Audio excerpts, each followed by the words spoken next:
کранчи болои буми кран баромада таҳдид дорад ки агар маошашро надиҳанд худро ба замин ҳавола мекунад. 3 моҳ шуд маош нагирифтааст.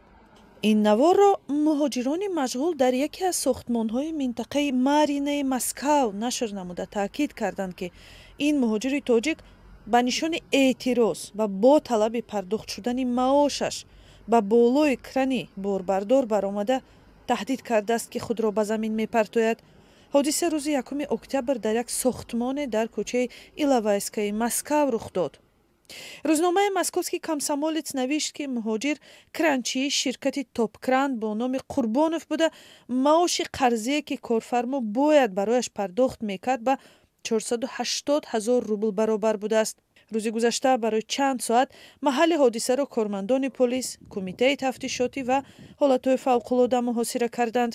як муҳоҷири дигар болои кран баромада баъди гуфтушуниди тӯлонӣ ва бо ваъдаи додани маош Қурбоновро ба фаромадан аз кран водор намудааст.